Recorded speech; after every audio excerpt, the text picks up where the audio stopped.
Hello everyone. In this video we will try to understand section 94 of CPC 1908 and ये जो है part 6 में आ जाता है. It's heading is supplemental proceeding. What is supplemental proceeding?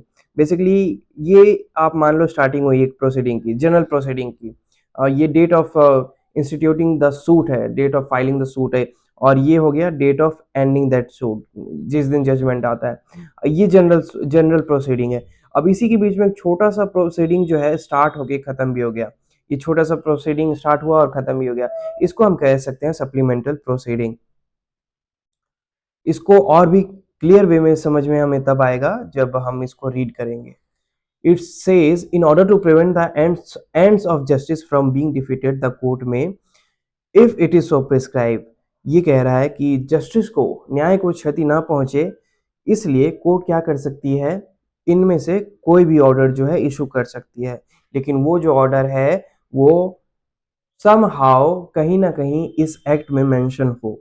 Somehow इस act में वो ऑर्डर्स जो कोर्ट देगी वो अलाउ करती हो, सीपीसी उस ऑर्डर को अलाउ करती हो. अगर नहीं करती उस ऑर्डर को अलाउ, तब तो कोर्ट वो ऑर्डर दे ही नहीं सकता. लेकिन समहाउ अगर सीपीसी वैसे किसी ऑर्डर को अलाउ करती है तो कोर्ट इनमें से कोई सा भी ऑर्डर इशू कर सकता है.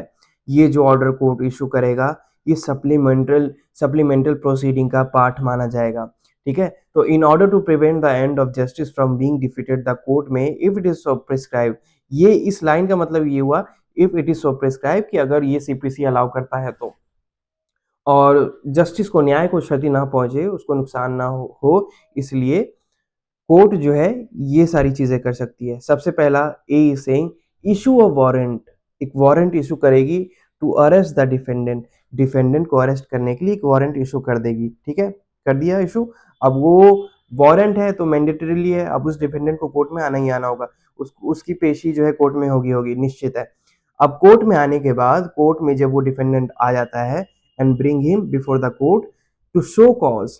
कोर्ट में जब वो डिफेंडेंट आ जाता है तो उससे पूछा जाता है why he should not give surety for his appearance.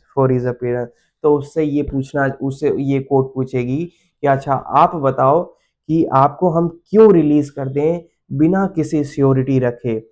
आप को हम रिलीज कर सकते हैं अगर आप कोई सिक्योरिटी रख दो. सिक्योरिटी किसी भी प्रकार का हो सकता है. मान लो आप किसी अपने किसी प्रॉपर्टी के डॉक्यूमेंट्स एज एन सिक्योरिटी रख दो, या फिर किसी पर्सन को एज एन सिक्योरिटी रख दो. आपके पास कोई गाड़ी है उसको एज एन सिक्योरिटी रख दो, या फिर 5 लाख है उसको सिक्योरिटी रख दो. तो वो सारी चीजें जब आप सिक्योरिटी रखते हो तब तो हम आपको रिलीज कर सकते हैं, तब तो आप जाओ. ठीक है. लेकिन बिना श्योरिटी के हम आपको क्यों रिलीज करें? ठीक है, तो उसका आंसर मुझे जानना है. कोर्ट कहती है कि बिना श्योरिटी के हम आपको क्यों रिलीज करें, उसका आंसर मुझे बता दो.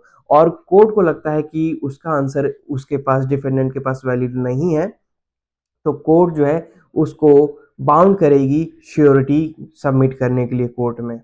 और उसके बावजूद अगर वो व्यक्ति फेल हो जाता है श्योरिटी सबमिट करने में, या फिर टाइम से सिक्योरिटी डिपॉजिट करने में, तो उसको सिविल प्रिजन में सेंड कर दिया जाएगा. Civil prison and criminal prison both are different, both are totally different thing. और सिविल प्रिजन में पैसे ना पे कर पाने की वजह से फाइनेंशियल फाइनेंशियल से रिलेटेड जो भी पनिशमेंट होती है उसमें सिविल प्रिजन में जाते हैं. और क्रिमिनल तो you as you already know. ठीक है. तो issue a warrant to arrest. Court क्या कर सकती है, एक वारंट इशू कर सकती है डिफेंडेंट के नाम पे, और डिफेंडेंट कोर्ट में आएगा. और कोर्ट में आने के बाद कोर्ट उससे पूछेगा कि अच्छा ये बताओ बिना श्योरिटी के हम आपको क्यों रिलीज कर दें. श्योरिटी के बाद तो हम रिलीज कर सकते हैं, लेकिन बिना श्योरिटी के क्यों रिलीज कर दें? तो उसका वैलिड आंसर डिफेंडेंट के पास होना चाहिए. And if he fails to comply with any order for security. और इसके बाद वो कोर्ट के किसी भी ऑर्डर को जो कि सिक्योरिटी से रिलेटेड है उसको कंप्लाई, उसको फुलफिल करने में फेल हो जाता है, commit him to civil prison. तो उसको जो है सिविल प्रिजन में भेज दिया जाएगा. This was clause A. कि कोर्ट क्या कर सकता है, एक वारंट इशू कर सकता है और उससे रीजन पूछ सकता है. और अगर वो पे नहीं कर पाया, या फिर सिक्योरिटी नहीं डिपॉजिट कर पाया, या किसी सिक्योरिटी को नहीं कोई सिक्योरिटी नहीं सबमिट कर पाया और या फिर ब्रीच कर दिया उसने, तो वो सिविल प्रिजन में जाएगा। ये पावर उस कोर्ट के पास है। जब तक कब तक रहेगा वो? जब तक मतलब अ, उसको बेल नहीं मिल जाता है, जब तक जो प्रोसीडिंग है वो कंप्लीट नहीं हो जाती है कोर्ट की उस सिविल सूट को लेके। Now subsection B says direct the defendant to furnish security to produce any property belonging to him.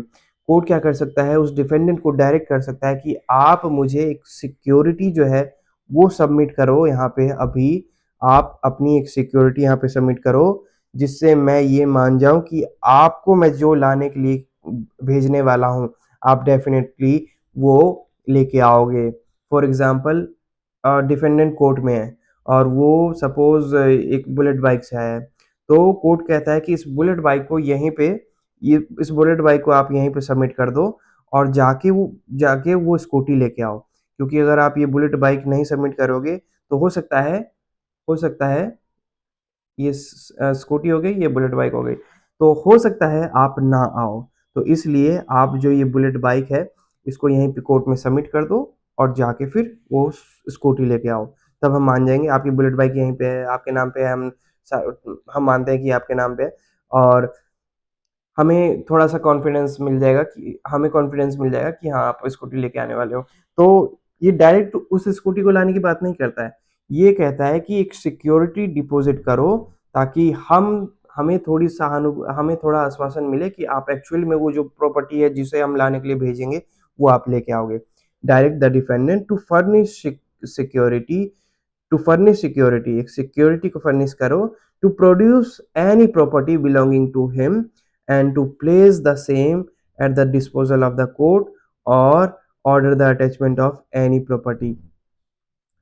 To furnish security to produce any property belonging to him, कोई भी ऐसी प्रॉपर्टी जो उसके पास है, उससे बिलोंग करती है।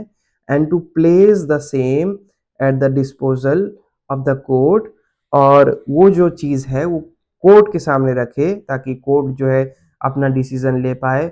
और order the attachment of any property, या फिर वो जो प्रॉपर्टी है कोर्ट जो है उसको अटैच कर ले। अटैच करने के बाद क्या होता है कि कोर्ट चाहे तो उसको बाद में सेल भी कर सकती है, लेकिन जब तक केस डिसाइड नहीं हो जाएगा तब तक कोर्ट उस चीज़ को अपने पास रखेगी। तो कोर्ट डायरेक्ट कर सकती है उस डिफेंडेंट को कि एक सिक्योरिटी बेसिकली फर्निश कर लो, ताकि हम जो आपको लाने के लिए बोले आप उसे लेके आ सको।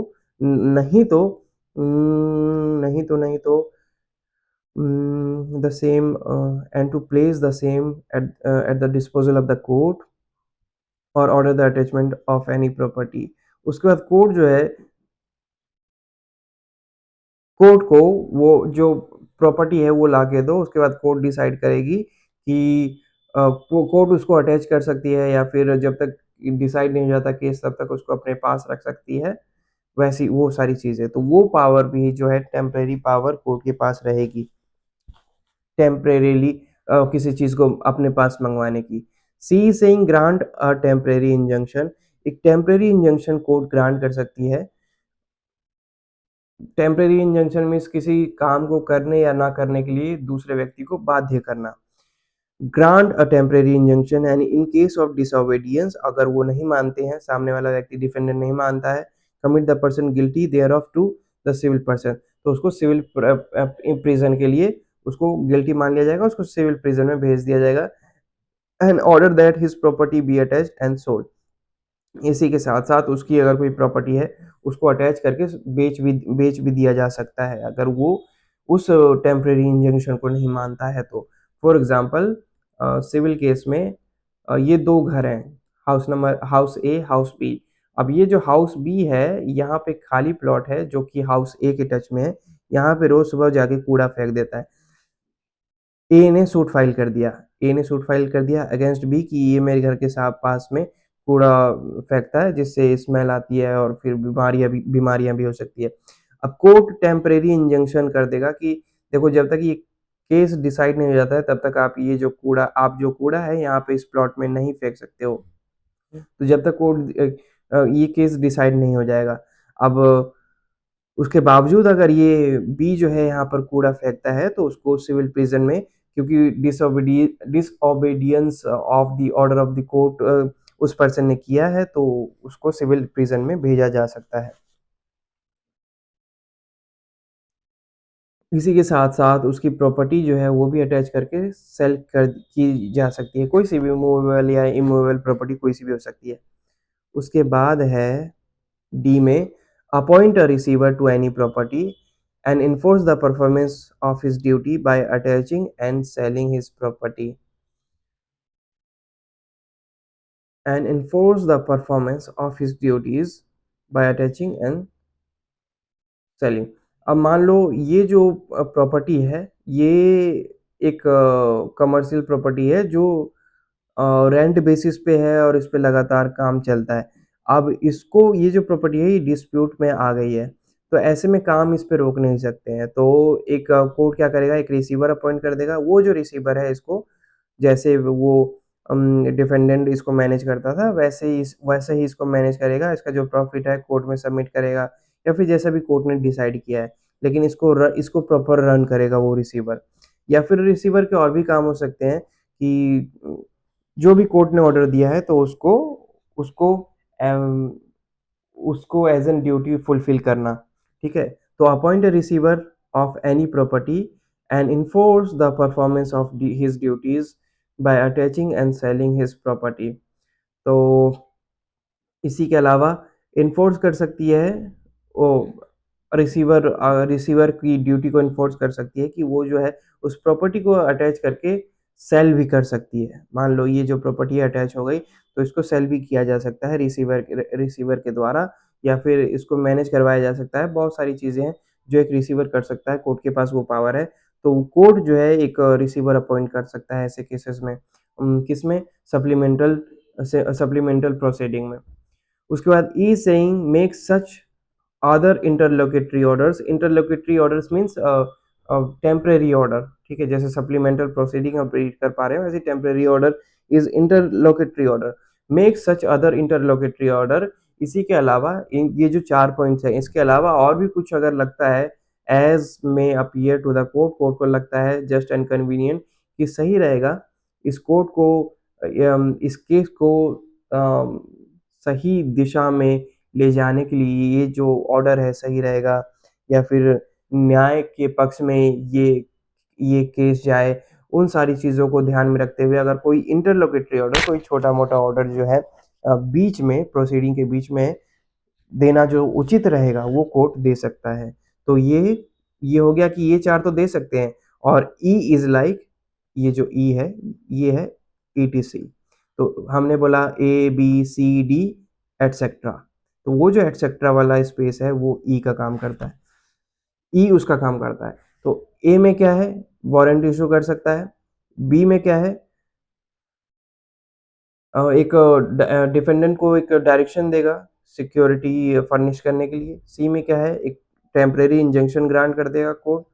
डी में क्या है, एक रिसीवर अपॉइंट कर देगा। और ई में क्या है, एटसेट्रा। इसके अलावा भी कोई सुटेबल ऑर्डर कोर्ट को लगता है देना सही रहेगा, तो कोर्ट वो भी दे सकता है। So this was section 94 of CPC. ज़्यादा इसमें कुछ है नहीं। सप्लीमेंटल प्रोसीडिंग मतलब जनरल प्रोसीडिंग के अलावा एक दूसरी छोटी सी प्रोसीडिंग जिसमें कोर्ट जो है ये चारों पांचों ऑर्डर दे सकता है। लेकिन ये ऑर्डर्स जो हैं ये कहीं ना कहीं मेंशन हो, जैसा कि यहाँ पे मेंशन है, if it is so prescribe. अगर इसके अलावा अगर कहीं प्रेस्क्राइब नहीं है, किसी भी ऑर्डर्स में प्रेस्क्राइब नहीं है, तो फिर नहीं दे सकते। ठीक है, तो चीज़ों को, रूल्स को ध्यान में रखते हुए ही अगर मेंशन है तभी ये सारे ऑर्डर्स जो है कोर्ट दे सकती है। ये पावर रहेगी कोर्ट के पास अंडर सेक्शन 94। और बेसिकली ये कोर्ट कोर्ट को ही समझा रहे हैं कि ये देखिए आपके पास ये सारी पावर्स रहेंगी।